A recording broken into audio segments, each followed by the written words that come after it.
주님의 평안으로 인사드립니다. 오늘도 하나님의 말씀을 연구를 해 보도록 하겠습니다.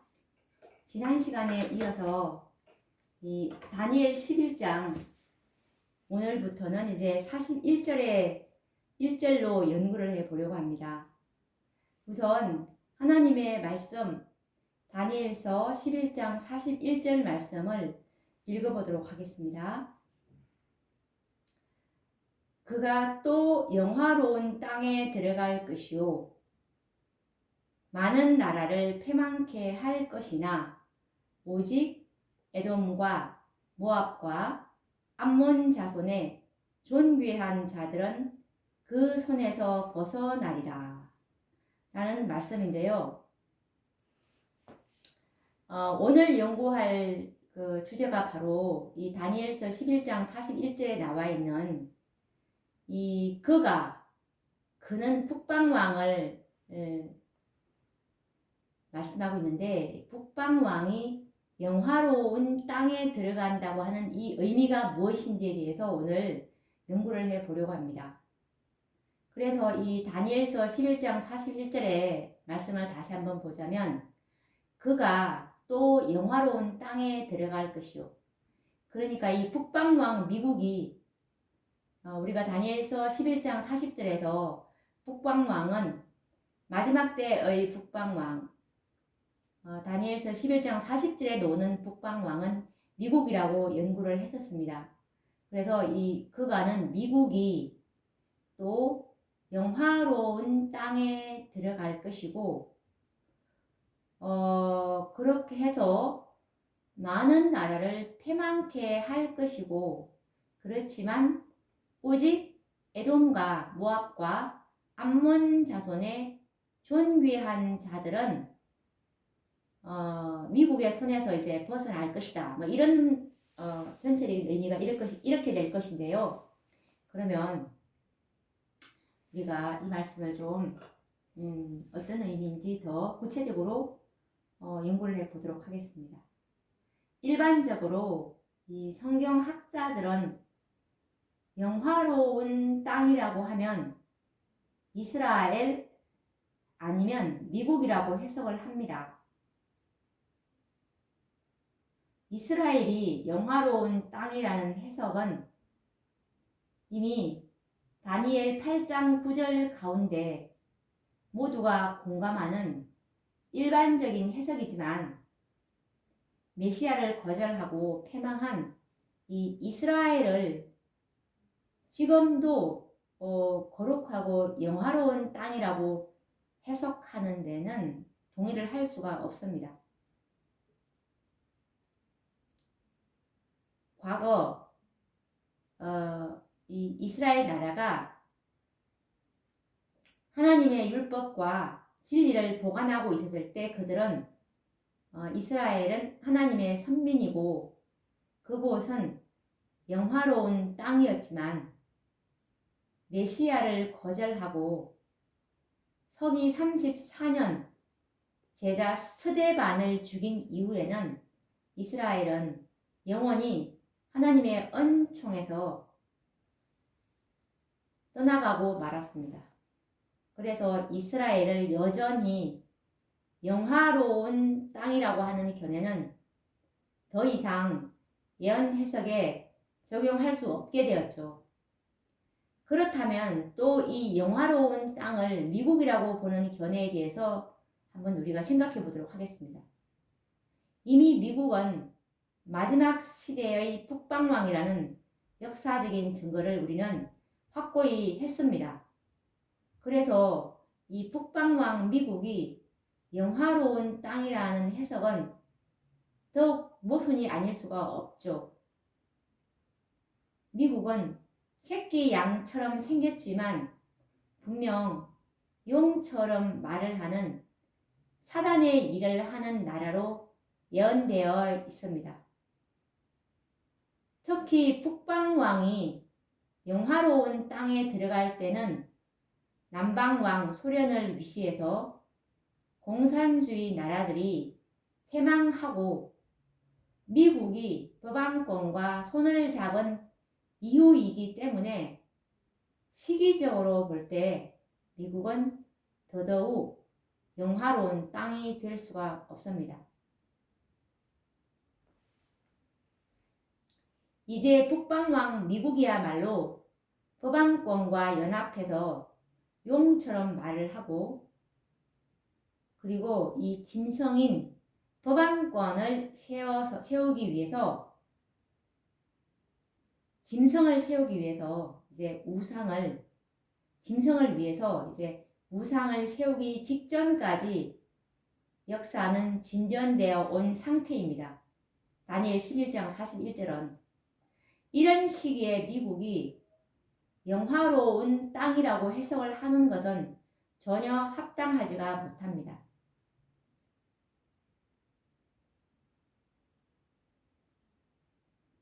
다니엘 11장 41절에서 이 영화로운 땅을 미국이라고 해석하는 분들은 이 다니엘 11장 41절에 이 북방왕을 미국이 아닌 법안권으로 적용하는 사람들에 의해서 해석을 그렇게 하고 있습니다. 그렇지만 이 해석은 성경적으로 맞지가 않죠. 그렇다면 영화로운 땅은 과연 어디를 가리키는 것일까요? 다시 한번 예언을 해석하는 원칙과 이 패턴을 생각을 해보는 것이 우리가 답을 얻기에 적절할 것입니다. 과거에는 항상 율법과 이 복음을 간직한 유대 나라가 예언의 중심에 있었습니다. 그리고 유대 나라를 중심으로 북방과 남방으로 구별이 되어 있었고, 그래서 이 유대 나라를 영화로운 땅이라고 불렀었습니다. 그렇다면 오늘날도 율법과 복음을 간직한 나라가 예언의 중심이 되어야 하며 그 나라를 영화로운 땅으로 해석해야 하는 것입니다. 그러면 오늘날 율법과 복음을 가진 나라는 어느 나라일까요?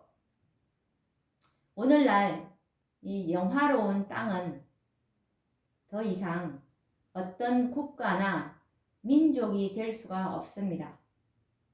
왜냐하면 이스라엘 민족들에게 맡겨졌던 율법과 복음은 이제 교회에게 위탁되었으므로 이 시대에 적용할 영화로운 땅은 교회인 것이죠.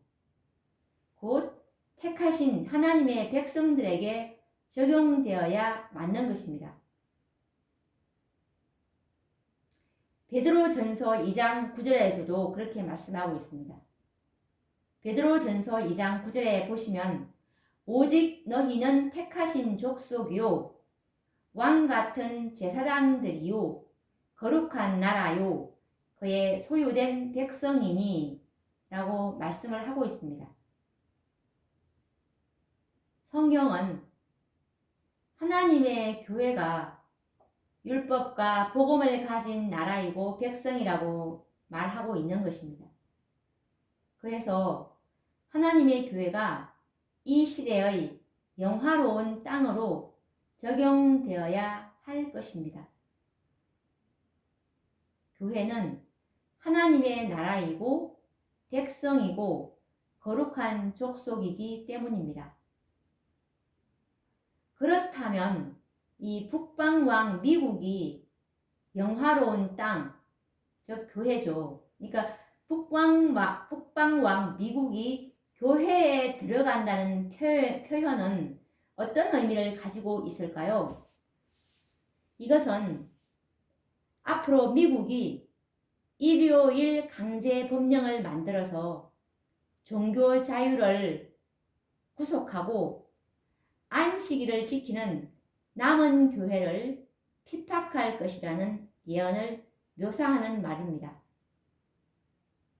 북방왕 미국이 교회에 주어진 신앙의 자유를 구속하는 법령을 만들고 하나님의 진리 교회를 핍박할 때 이것은 마치 고대 북방 왕들이 이스라엘 땅, 곧 영화로운 땅을 이제 쳐들어가는 것과 같은 역사가 되는 것입니다.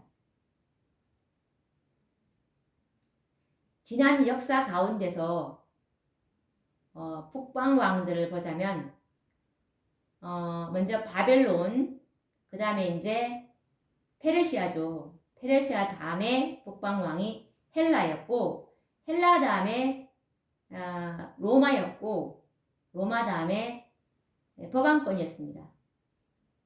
이렇게 항상 하나님의 성소와 율법을 짓밟았던 이 북방 왕들을 우리가 생각을 할 수가 있을 것입니다.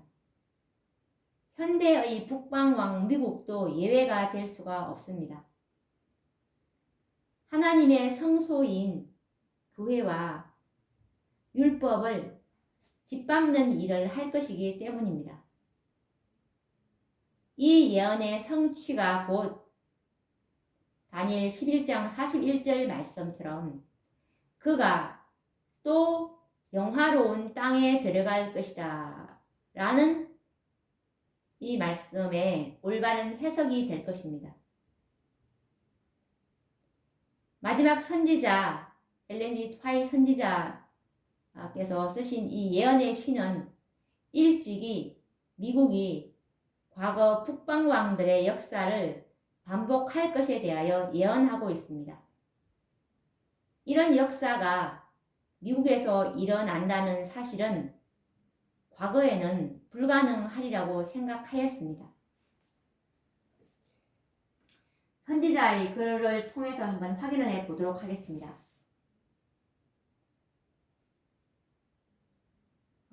선지자와 왕 184페이지 말씀을 보시면 선지자와 왕 184페이지 말씀을 보시면 종교적 제한이 미국 안에서 이루어지고 하나님의 계명을 지키는 자들을 박해하기 위하여 교회와 국가가 연합하게 될 것이라는 예언은 아무 근거도 없고 불합리한 것으로 단정되어 왔다.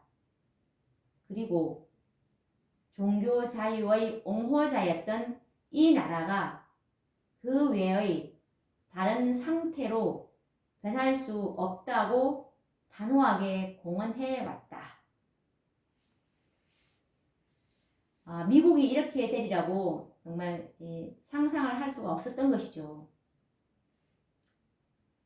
그리고 또 대쟁투, 각 시대의 대쟁투 663페이지에도 보시면 앞으로 미국이 어떻게 될 것이라는 것을 선지자께서 말씀을 하고 계시는데요. 각 시대의 대쟁투 663페이지를 보시면 새끼 양과 같은 뿔과 용과 같이 말하는 소리는 그 표상하는 나라가 공언하는 바와 실제적 행동이 놀라울 만큼 모순됨을 가리킨다. 한 국가가 말한다는 것은 그 나라의 입법과 사법상 권위를 행사함을 의미한다. 그와 같은 행위를 통하여 그 나라가 일찍이 국시로 공포한 자유와 평화의 원칙이 허위임을 증명한다. 용처럼 말하고 먼저 나온 짐승의 모든 권세를 쓴다는 예언은 그 나라가 일찍이 용과 표범과 같은 짐승으로 표상된 나라들이 나타낸 편협한 정신과 박해의 정신을 드러낼 것을 명백히 예언하고 있다. 그리고 이 두 뿔 가진 짐승이 땅에 거하는 자들로 처음 짐승에게 경배하게 하니 곧 죽게 되었던 상처가 나은 자라고 참말은 이 나라가 법왕권에게 경의를 표하게 할 어떤 도를 강요하는 일에 그 권위를 행사할 것을 나타낸다라고 말씀하고 있습니다. 이 말씀을 보시면 대쟁투 663페이지죠. 이 말씀을 보시면 새끼 양과 같은 뿔과 용과 같이 말하는 소리는 그 표상하는 나라가 공언하는 바와 실제적 행동이 놀라울 만큼 모순됨을 가리킨다. 처음에 미국이 올라올 때는 새끼 양과 같이 올라왔지만 나중에는 용, 사단과 같은 소리를 말하게 될 것이라는 말씀이죠. 하나님을 이제 대적해서. 그래서 이 용처럼 말하고 먼저 나온 짐승의 모든 권세를 쓴다는 이 예언. 이 미국이 먼저 나온 짐승, 법왕권인데요. 이 법왕권의 이 정신을, 법왕권의 이 권세를 이제 이 법왕권은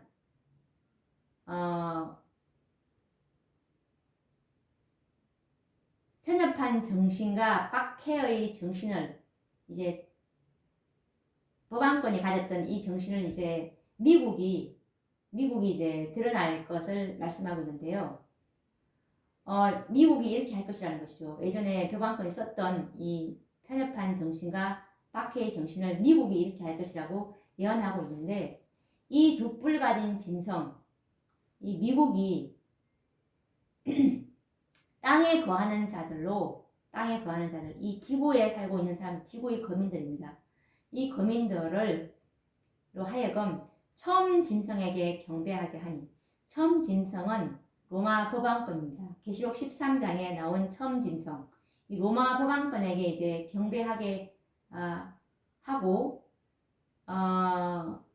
이 나라가 법왕권에게 이제 경의를 표하게 할 어떤 도를 강요하는 일에 그 권위를 행사할 것을 나타낸다. 이 어떤 도는 법왕권에게 경의를 표하게 할 어떤 도는 바로 일요일 법령입니다. 이제 앞으로 이 일요일 강제 법령을 이제 강요하는 일에 미국이 그 권위를 행사할 것인데요. 앞으로 정말 이 북방왕 미국은 법왕권의 전폭적인 지지 아래 종교 자유를 압박하는 이 법령을 만들 것이고, 결과적으로 하나님의 참 교회를 핍박해서, 이 영화로운 땅이죠. 하나님의 참 교회를 핍박해서 하나님의 백성들에게 이 짐승의 표를 강요하는 무서운 사단의 일을 하게 될 것입니다.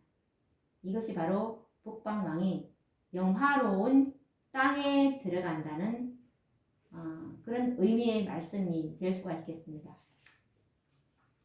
그러면 또 다음 시간에 또 계속 이어서 다니엘 11장 41절의 말씀을 또 연구해 보도록 하겠습니다. 감사합니다.